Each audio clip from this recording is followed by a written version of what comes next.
Hello everyone, FPL Raptor here and welcome back to another video on my YouTube channel. In today's video we have my Game Week 38 preview, the final game week of the season, and I'll be talking about all of the key players that you might want to bring into your teams, with obviously an emphasis on some potential differential options. If you do enjoy today's video, please do smash that like button, and if you're new around here, make sure to subscribe as well. But without further ado, let's jump into it.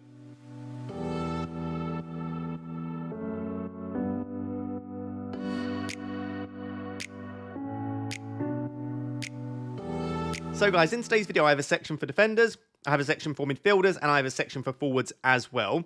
Just in case there is only one specific player that you need to bring in for a specific position, you can skip to that section if you want to. There will be timestamps down below, but hopefully you stick with me for the entire video because you never know what news we might get throughout the week and before the deadline. So it's probably good to have in mind, if I need to make a defender transfer, this is the one I want to go for. Forward transfer, this is the one. And then midfielder transfer, where I think a lot of people will be focusing this week. You know which players you want to bring in. So hopefully you stick with me. But if you are short on time, use the timestamps down below. And so whilst I do have a section on defenders, midfielders and forwards, I actually thought a really nice place to start might be Arsenal.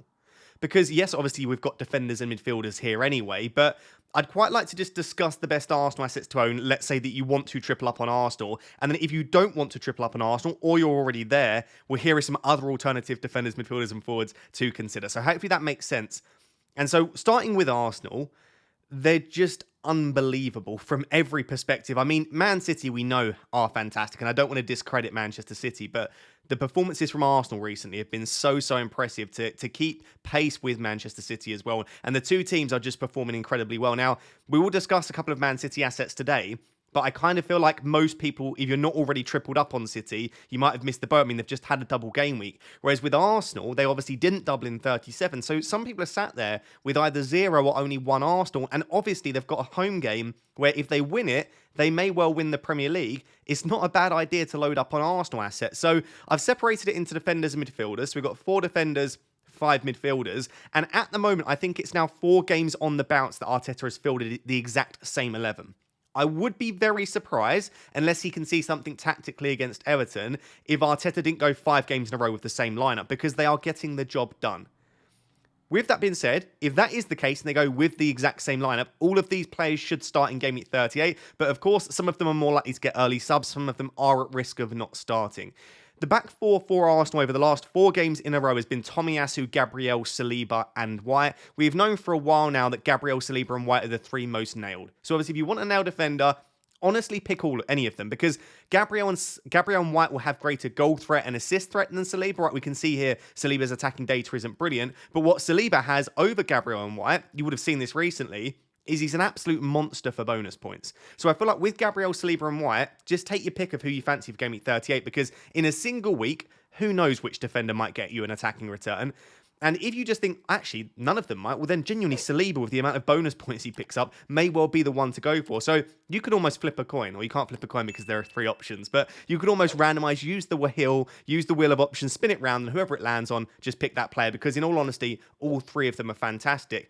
But I'm just going to give you a potential differential option if you want to go there, and obviously someone that's much cheaper, and that is Tomiyasu. Now, Tomiyasu is not fully nailed. We could see Zinchenko or Kivior playing that left-back role, but given how good he's been for Arsenal, and he always is, and given the fact that, like I said, Arteta has played the same team over and over recently, I fancy Tomiyasu to start this game. The only thing that makes me think maybe he might not is it's a game where Arsenal should hold the ball even more potentially than usual against Everton. So maybe it's a game that he feels suits Zinchenko.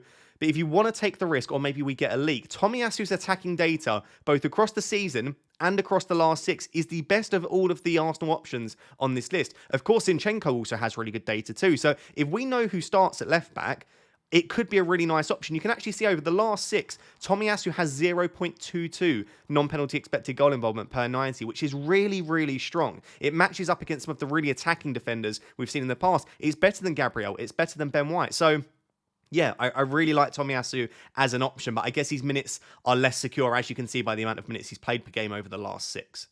So I would probably play it safe. And while Saliba is good for bonus points, I still would probably attack the attacking threat of Gabriel and White. And just because Ben White has the lowest ownership of Gabriel and White, if I was bringing in a defender fresh from Arsenal now, I would still probably go with Ben White if you can afford him. So defence-wise, is obviously worth investing in. They've kept 7 clean sheets in the last 9 Premier League games. It's something like 3 or 4 on the bounce now as well. And it's at home against Everton. And whilst Everton are a good defence, they're not necessarily the best attack. So I don't feel like you've missed the boat with Arsenal. I still feel like if you need a defender transfer, going for any of the Arsenal defenders could serve you very well. When we then move on to the attackers, as I just said, Everton are actually a very, very good defence. So if Arsenal weren't going for the league, if they're then potentially winning, wouldn't potentially lead to them winning the league title, I probably wouldn't be looking to load up on Arsenal assets, simply because they are playing against arguably the second best defence in the league, or maybe the third best defence after Man City and then obviously Arsenal themselves. So I like the Everton defence. We've seen recently that they have been keeping a lot of clean sheets too. So if we're looking at matchups and fixtures, this probably isn't one where you want to go out and buy loads of attackers, but just given how good Arsenal have been, and like I said, one of the few teams that have everything to play for, is certainly not a bad idea. Very briefly, just on who has the best data here. Rice is fine as an option if you really need a cheap player, but you can see here his data across the season and the last 6. It almost looks like the attacking data you'd see from a defender. So for me, Declan Rice isn't an option, but feel free to go for it if you need a cheaper asset. So out of Trossard, Havertz, Ødegaard and Saka, their attacking data across the season is actually relatively close, but Saka and Trossard have slightly better attacking data. So if you're looking across the whole season, Trossard and Saka, the best underlying data, then followed by Havertz down at 0.5 and actually Ødegaard down at 0.46. Ødegaard, remember though, started the season pretty horrendously. Not just from an FPL perspective, he just wasn't playing very well for the first 2 or 3 months, but since then, he's been a lot better.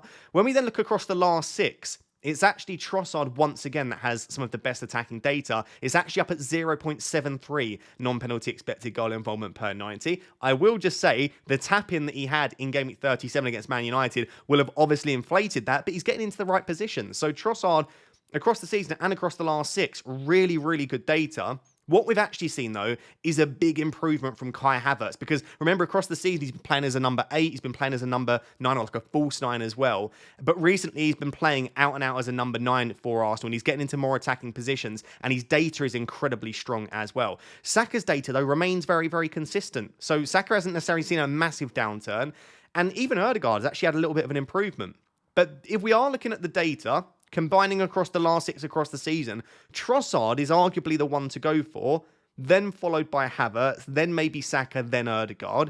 All I would say on Trossard is look at the minutes per game over the last 6 for the Arsenal attackers. Trossard 63, Havertz 87, Ødegaard 88, Saka 83.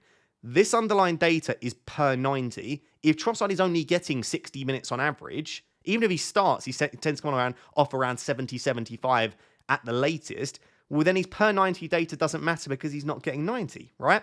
And I do think we will see in the final game Martinelli come on for Trossard, as we have for most games that Trossard has started.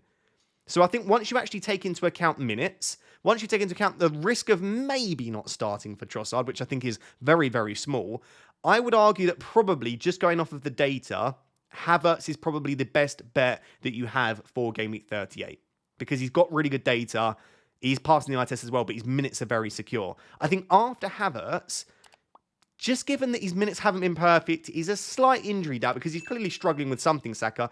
I may well argue that Ødegaard and Trossard might be worth the punt ahead of Saka. And also, do take into account ownership as well. If you're trying to protect rank, Saka is the most highly owned, although he's not that highly owned, but I expect him to be like 50-60% going into Game Week 38. Saka's probably the one to go for if you need to protect. But if you are chasing rank or you want to really try and just strive for the best possible rank or the best place in your mini league for Game Week 38, obviously Ødegaard, Havertz and Trossard are going to be lower owned than Saka. Probably. But do check out what's happening in your mini leagues because it may be that everyone in your mini leagues loves Ødegaard or something like that. So there we go.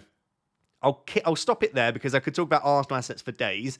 But in defence, I genuinely think you're probably okay going for any of those 4, but maybe leave out Tomiyasu if you want to make sure 100% they start. I would probably go for Ben White, and I think he's a great transfer in if you have the money. In the attack, you truly cannot go wrong, in my opinion, with Trossard, Havertz, Ødegaard, or Saka. But take into account like upside, taking into account ownership as well, underlying data. It's difficult for me to suggest anyone other than Trossard and Havertz. I think they look really good. And Havertz probably has to pip just about Trossard for that number 1 spot. I'm looking at Ødegaard just because I know his data isn't great, but it's a home game. He's the captain. I'm buying into this narrative that Ødegaard is just going to make sure that Arsenal get the win. And also, he's very, very, very good for bonus points if he picks up any attacking returns. So if you get an assist from him, you can often pick up 1 or 2 bonus points. So there we go. I'll leave it there. I would love to know, because I think most people go into GameWeek 38 with 3 Arsenal. Who are the 2 or 3 Arsenal assets that you're looking to take into 38?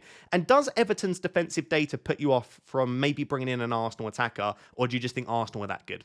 So guys, now that we've discussed Arsenal assets, let's now move on to defenders, midfielders and forwards that you might want to consider outside of Arsenal. Let's say, like I said, you've already tripled up or you're not convinced. So starting with the defenders, what I've tried to do here is I've got defenders that I do think have a chance for a clean sheet. Of course, that's what you really need for a defender to go massive. You want attacking return plus clean sheet plus bonus. So they need to have a bit of a chance for a clean sheet. But obviously clean sheets aren't particularly common, and I think especially so in Game Week 38, there tend to be about 10 to 20% more goals than usual and less clean sheets. So I wouldn't be surprised if we see 0 or maybe 0 to 2 clean sheets in Game Week 38. It could go the other way. Maybe it'll be a little bit stale and we'll see more. But what they also need to have, in addition to the clean sheets, is that attacking threat. So pretty much all of the options on here have shown at some point this season that they do have the ability to go out there and get attacking returns.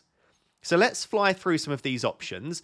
Some of the cheaper options, I'm actually looking at that Fulham versus Luton game. So I've got Doughty and Robinson on here. If you think you could predict which way this game's going to go, obviously neither of these have a massive amount to play for. I don't think maybe Fulham can move higher up in the table, but by all accounts, this should just be kind of a bit of a free-for-all. So maybe we're not expecting clean sheets here. But both of these players, like I said, have shown this season that they have the ability to get attacking returns. And Doughty in particular, he's got a home game, maybe his final game in the Prem either forever or just for at least this season. So I think Doughty could be a really decent shout. We know how brilliant his end product is. He's on the set pieces. He's got multiple routes to points, and no one's going to be bringing in a Luton defender. So if you want the ultimate differential, Doughty could be really good. But again, if you just back Fulham to win this convincingly, Robinson, whilst his data over the last 6 hasn't been great, across the season it has been okay, and he does have some decent attacking threat, and he's also okay for bonus points. So I do feel like if you feel like you can call which way this will go that game, I don't mind the idea of bringing in one of the 2 left backs.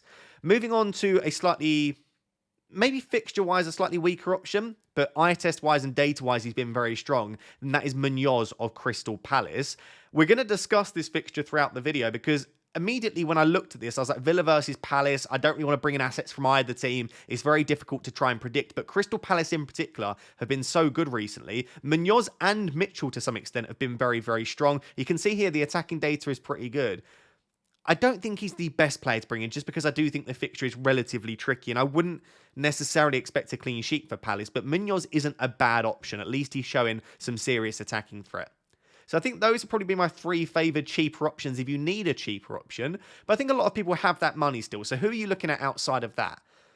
Let's just get Gvardiol done. If you don't have Gvardiol, the man is a monster. Like, he's so attacking. I'm recording this directly after the Spurs City game. Another clean sheet for City.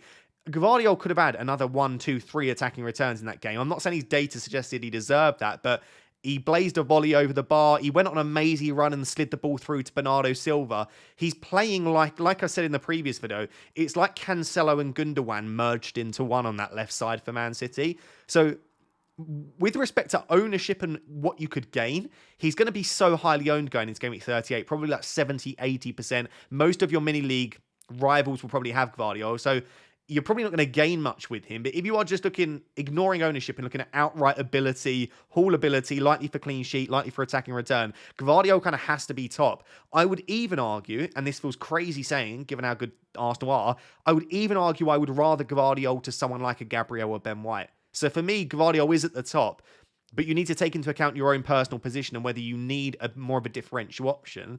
I've got Romero and Porro on here as well. You could even put Van de Ven on this list if you wanted to.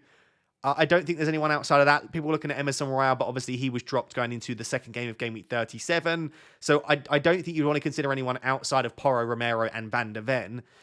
Porro's data has actually been a little bit weaker recently than Romero's, which I found very interesting. Romero's had a couple of decent chances, especially his goal threat is very, very high. But I still feel like if you are, again, backing one, ignoring ownership, Porro's the one to go for. But with Romero, his ownership is a lot lower. So I kind of feel like Romero doesn't look that much worse than Porro at the moment. And if you do need a slightly more differential option, Romero's not bad, but obviously he was very disappointing in 37, whereas Porro went out and got a goal. So I know you maybe now look at that and think, I'm not so sure. And Van de Ven went out and got a goal as well. So maybe you feel like you can go for the cheaper option in Van de Ven. Any of those Spurs assets I still think are good because, yes, they're not a good defence, but their data isn't awful defensively, and they're playing against Sheffield United. I know it's away from home, which makes it a slightly weaker fixture. Sheffield United's final fixture in the Premier League, obviously, maybe for a while. So maybe they'll go out and really put a performance on for their fans. But I still think a Spurs defender is an absolutely fine investment. Let's now discuss the one that everyone's going to go, oh my God, I can't believe he's on this list, which is Reece James. He's barely played any minutes this season. He is comfortably one of the most injury-prone players I've ever seen in the Premier League. And he's probably not even going to be fit going into Game Week 38. But I'm recording this on Tuesday evening, ready for a Wednesday morning upload. I've not seen the Chelsea game on Wednesday evening. If Reece James starts that and gets 50, 60 minutes, it looks even better. Or if he maybe gets 30, 40 minutes, comes on maybe like, I don't know, 55, 60 minutes, I think that would be perfect. If he gets somewhere between 25 and 60 minutes, I think there's a very good chance he starts in Game Week 38. If he gets more than 60 minutes, or if he gets another 5-10 minutes off the bench, then maybe you don't want to risk it. But we could always wait for an early team leak. It might be that we get news around the Chelsea lineup. And I just think Reece James has this ability to go out there, and when he doesn't get you 0 and 1 pointers, which I know he often does, he does have that ability to go out there and get you an 18-pointer quite comfortably because he has that attacking threat. And actually, Chelsea have been okay defensively over the last 6 to 8 game weeks. So it's not for everyone. And unless we probably get a team leak or you feel very confident that he starts, it's probably not worth the risk. But I just had to include Reece James because he's just got so much about him from an FPL perspective. So let's see. You can see across the season, very limited minutes, but his data is the best on this list. And it always is above 0.3 XGI. So I feel like James has to at least be a small consideration, but it's not for everyone. After that, we've then got sort of the 3 most expensive options, which is Robertson, Trippier, and Trent. I'll start with Trippier and then we'll move on to the 2 Liverpool assets. Let's see what happens again in the second game of Game Week 37 for Newcastle. I'm recording this before that. Rumours are going round that there's a good chance that he could start that game. If he starts and looks fit and maybe again gets 60 to 70 minutes, comes off, doesn't look like he's injured, I would fully expect him to then start in Game Week 38. Even if he got 30 or 40, let's say probably not get 40 off minutes. Let's say he gets 30 minutes, 25 minutes off the bench. Again, I think there's a very good chance he starts in 38. So I'm not sure what would put me off bringing him in from a starting perspective, other than maybe, I suppose if he gets another like 5-10 minutes off the bench, then maybe he doesn't look in a position to start. But Trippier, you can see his attacking data over the season is right up there. It's sort of third best on this list, very similar to Andy Robertson, slightly lower than Trent and James, better than Pedro Porro. And it's not an awful fixture against Brentford. So yeah, I really like Kieran Trippier as an option. Lots of people already be tripled up on Newcastle, and therefore not many people will be able to move there. So if you are in a position to do so, I certainly don't mind it. And then we probably end with the 2 most exciting options, which is the Liverpool fullbacks, Trent and Robertson. Now, I know the minutes for Robertson haven't been perfect recently, although he started most games, and Trent's obviously just come back from injury, had a few early subs.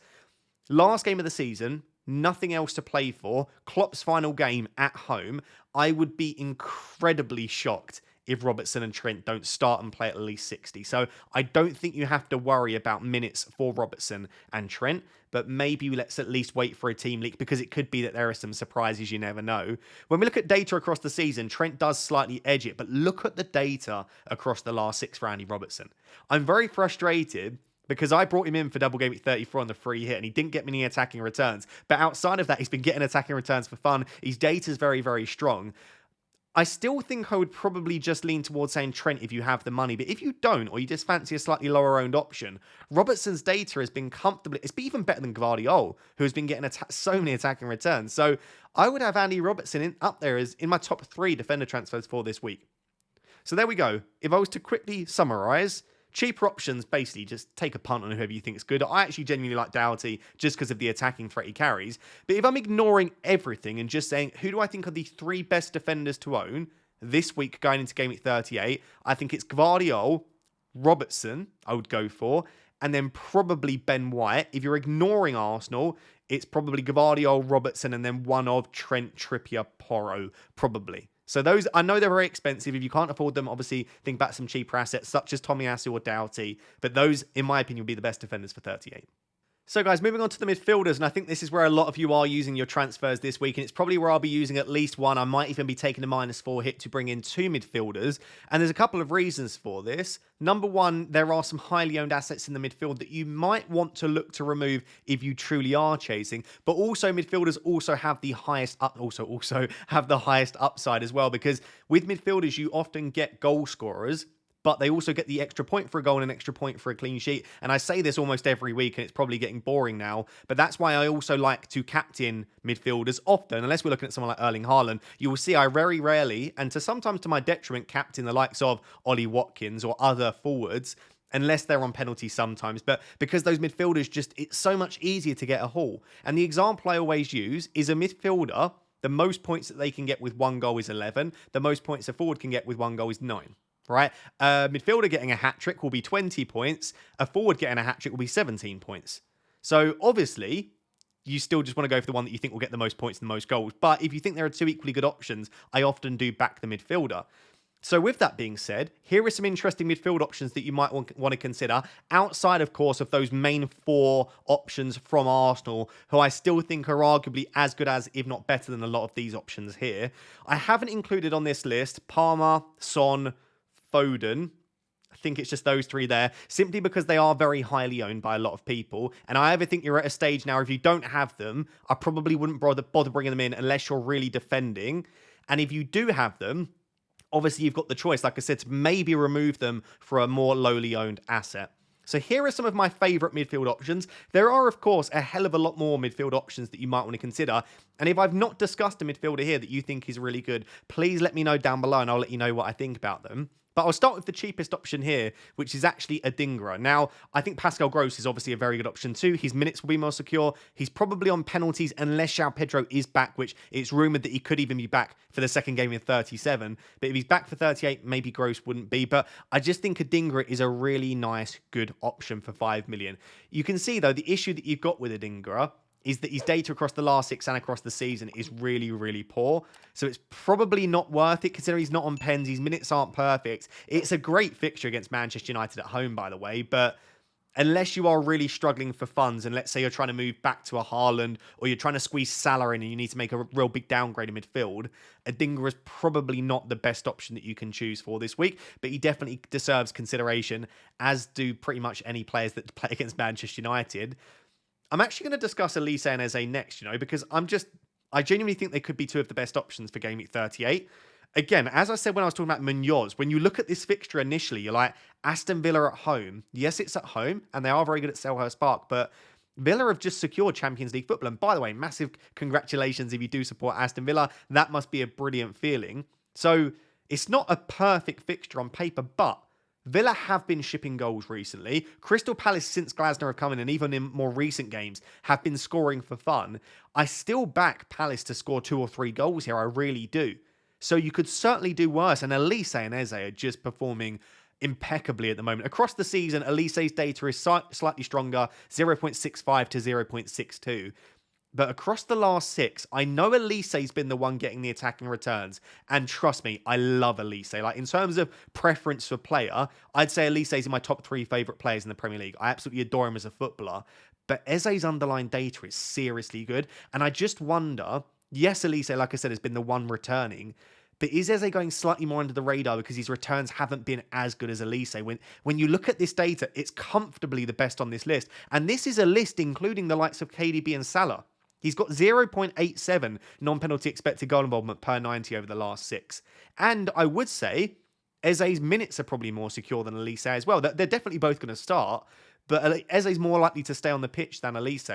So, I mean, they might both get 90 in the final game of the season, but I genuinely think Eze could be a really nice shout. I'm very, very strongly considering myself, because I also do think Eze's probably on penalties. I could be wrong on that. It could be Elise, but I just think there's a good chance he's on penalties. He's on some set pieces. Attacking data across the season is very strong, but across the last 6 even better. Eze's probably in my top 3 midfielders to bring in this week, including the Arsenal assets. I really like him. And the more that I look at him, the more I think he's an option that probably not many people look to bring in. And I might end up going for it if I end up taking a -4 hit. So Eze I really like, but I also do love Elise. So I don't think you can go particularly wrong with either. I think the only risk that you run is that Aston Villa sometimes do just completely turn it on and just put in a great performance. But Palace have been so good since Glasner's come in that I still think they'll have the opportunities to score goals here. So I really like the Palace midfielders. I've got a couple of options just below 6 million. Morgan Gibbs-White playing against Burnley away. It's a great fixture, but in a similar way to Adingra, Gibbs-White's data across the season has been pretty poor. What I do like about Gibbs-White is that he's on penalties, I think. I mean, Wood could take a penalty there, but Gibbs-White has multiple routes to points. He takes set pieces, maybe the pens. He's very, very secure for minutes as well, and it's a great fixture in the final day. You could go for Hudson-Odoi. I quite like that as a punt as well. We'll discuss Chris Wood in the forward section, but it's one of the better fixtures to target, I think, this week. It is away from home. I would have preferred it being at the City ground, but I still really like Gibbs-White.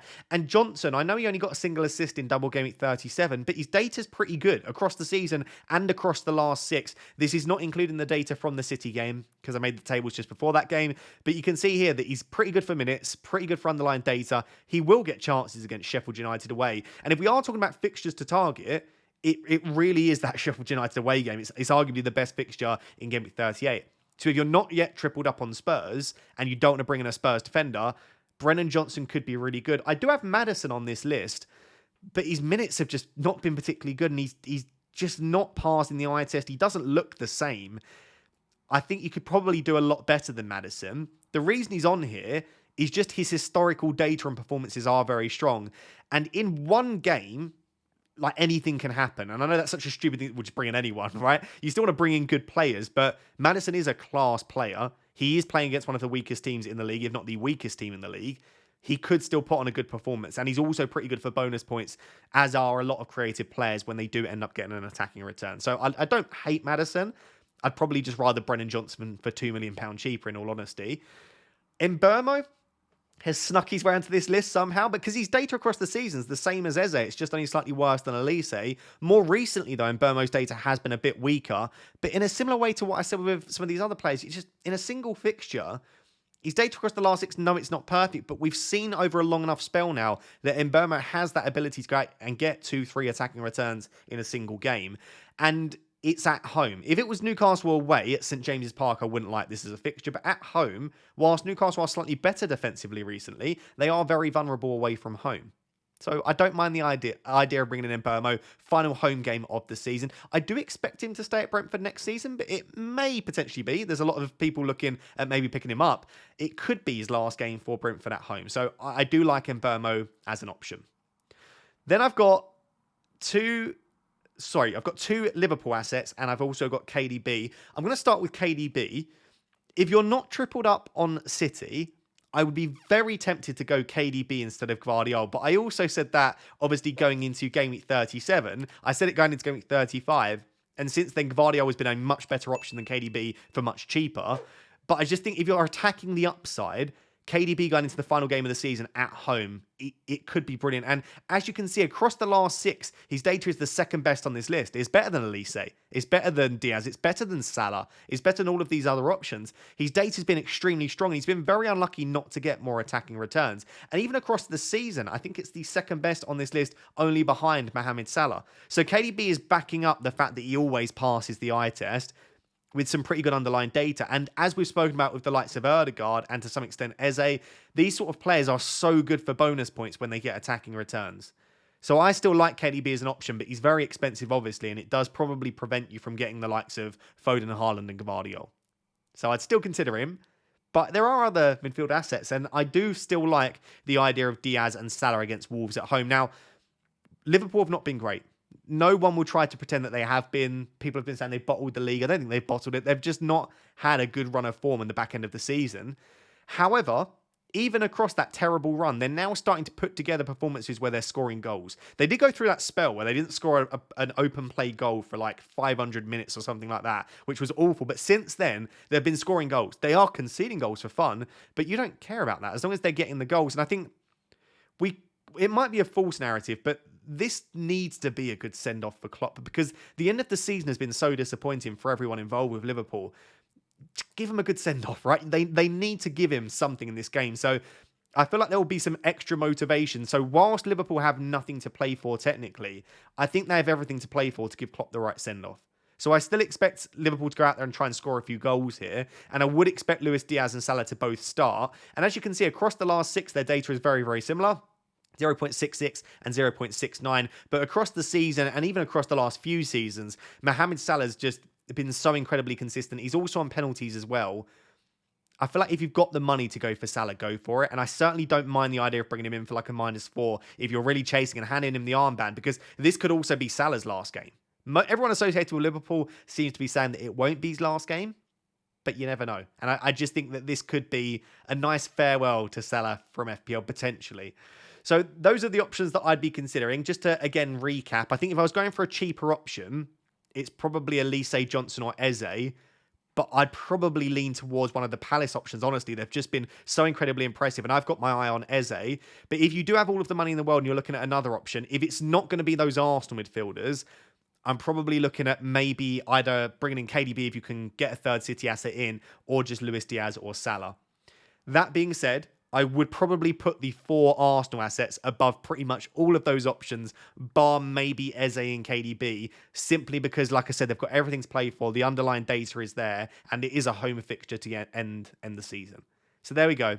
Arsenal mids, Eze, maybe KDB, Salah, Elise, those are all decent options. I'd love to know down below which midfielders are you considering for Game Week 38.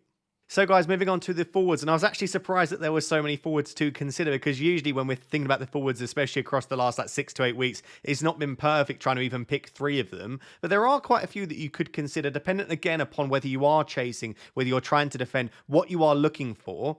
And again, pricing as well. Let's say you are looking to bring in Salah and you need to bring in a cheap forward to do that. Like, for me, one of my routes to bring in Salah is if I sell Bruno and I sell Wilson, I've got up to 5.3 million for a forward, and then I can do Salah in for Bruno Fernandes. So I would have to consider one of the cheaper options. So it largely depends on what you need. But here are some of the key players that I might be considering in those forward positions. When we're looking at sub 5 million or 5 million and below, you've actually got some seriously good options. And let me actually just group João Pedro into that. Do you know what? Let's do Wissa and below, because Wissa's 5.7, but then you've got João Pedro at 5.2, Mateta at 5, Morris at 4.7, Wood at 4.7, and Muniz is down at 4.3, which I didn't realise. Incredibly cheap. So there is someone for everyone, right, dependent upon the price that you have available there. And even if you ignore the price, these are all good options in and of their own right. A lot of them have pretty strong data and or a good fixture as well. Starting with Muniz, he's got Luton. Again, it's up to you how you see this. I actually find this one quite difficult to predict between Fulham and Luton. But if you think this will be a bit of a free-for-all, lots and lots of goals, Menezes' data actually hasn't dropped off much over the last 6 in comparison to across the season. His returns haven't been as good. Like when he burst onto the scene, I remember in Game Week 29, was it? Scoring the brace. He was very, very good, and lots of people looking at bringing him in. And since then, his returns haven't been brilliant, but the data's still relatively strong, and it's one of the strongest on this list, at least for the cheaper options. So you can certainly do worse than Muniz in this final game, but maybe there are some slightly more exciting options that you maybe not own this season or that have slightly better data. Morris, obviously the other side of the same game, his data's just so bad. I just don't think I could bring myself to do it. 0.27 and 0.24. I just don't think I would want to do it. And to be honest, I don't think I'd want to bring in an attacker from Luton either. But you have that option there, again, if you think Luton are going to put in a good performance on the final day. Really, if I was looking at a sub 5 million option, look at Chris Wood's data. It's just always so good. He's playing against Burnley away. As I said in the midfield section, I would much rather this be at the City ground. But his data across the season is the fourth best on this list. His data across the last 6 is actually the joint second best on this list. It's up at 0.68 non-penalty expected goal involvement per 90. And it's remarkably good. His minutes are also very secure at the moment as well. I would argue, even if you ignored price, Chris Wood has to be in the top 3 forwards to bring in for Game Week 38. I didn't know what game week we're in then. And again, if I'm looking at my situation, or you might be in a similar one yourselves, where you have to downgrade a forward to be able to maybe bring Salah in if you decide you want to do that, Chris Wood's probably the best option you've got available to you. Now, I say probably because there is another player that is putting up silly data and actually has the best data over the last 6 on this list, which is Mateta. You can see across the season, 0.36 non-penalty expected goal involvement per 90, because that obviously included the games under Hodgson. But since Glasner's come in, across the last 6, he's got 0.7. It's just really, really good.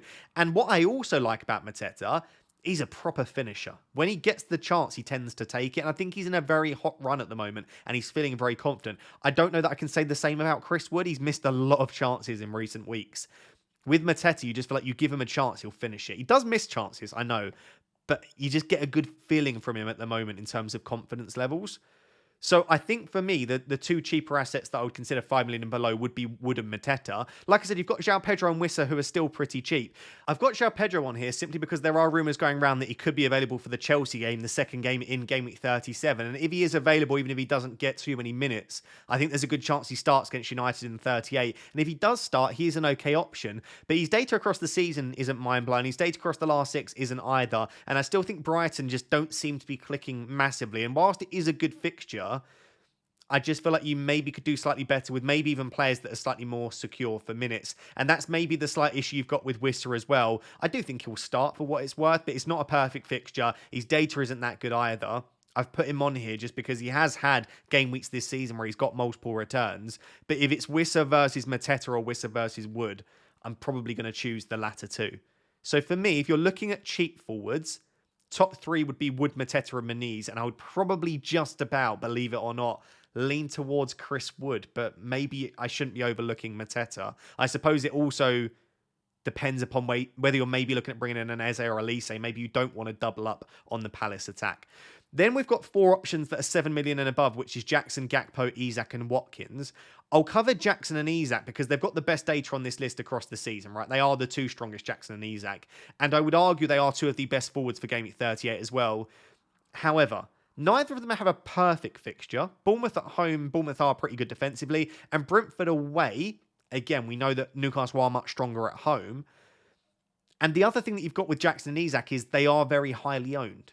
So I feel like the only way that I'd be looking to bring in a fresh Jackson and Isak again in Game Week 38 is if I was looking to block my mini league second place from maybe gaining on me. Or potentially, if you are just really happy with your rank and you're like, I just don't want to lose ground. Let's say you're like top 1k by like 5 points or something crazy like that. And you're like, I just need to make sure I own the highly owned assets. Then obviously go for it. Think about what you need. But it's not a particularly chasing pick. You're not going to gain a lot because Jackson and Isak in particular are so incredibly highly owned. So I just probably wouldn't bother going there right now, which leaves Gakpo and Watkins, who are both very lowly owned. And Gakpo's data this season has been really good. And we didn't see that in his first season in the Prem, but this season it's really strong. And across the last 6, it's even better. And I would argue Gakpo has been Liverpool's best attacker over the last 6 to 8 games for them, which I never thought I would say. And I think, and unless Klopp just really wants to give someone else a game in 38, based on merit and performance, Gakpo deserves to start in Game Week 38 as well. But you can see that he does often, if not pretty much every single game, get an early sub. So his minutes per game aren't particularly good. And I do think that there's probably a smaller chance of him than many others playing 90 minutes in Game Week 38. So I probably wouldn't go for Gakpo, but I also don't hate it as an option if you're maybe interested. And then I'll just finish with Ollie Watkins. Data across the last 6 is not particularly good, but you can see here that his data across the season is relatively strong. It's up there alongside the likes of Gakpo, Chris Wood, who we spoke about having good data. It has had a massive drop-off, but he looked much, much better in Game Week 37 against Liverpool. Maybe that says more about Liverpool than it does Ollie Watkins. And yes, again, I think Crystal Palace at home are a pretty solid defence. I don't expect Villa to score many goals, but if Villa get 1 or 2 goals, Watkins is usually involved in them. And I do think he'll want to finish the season strong to make sure that he locks in that place on the England bus on the Euros. So I like Ollie Watkins. I just wonder again, is it the highest upside pick that you can possibly have for Game Week 38? I'm not so sure. So for me, honestly, I'm not saying that I think Jackson, Gakpo, Isak and Watkins are bad, but I actually think the cheaper forwards are the ones that I would be most tempted by for Game Week 37. So to summarise, if I had all of the money in the world, and I was just looking at forwards for 37, I think I would have my top 3 as probably Wood, Mateta, and then Isak. But if you take into account that Isak's almost 100% owned for most ranks, like you're not going to gain anything, I'd probably just chuck one of Gakpo or Watkins in there. I'll say Gakpo just based on the fixture and data recently. So top 3 forwards would be Wood, Mateta, and Gakpo, which sounds like a crazy sentence. I would love to know who will be your front line going into Game Week 38, and are any of you making any differential moves for the forward positions?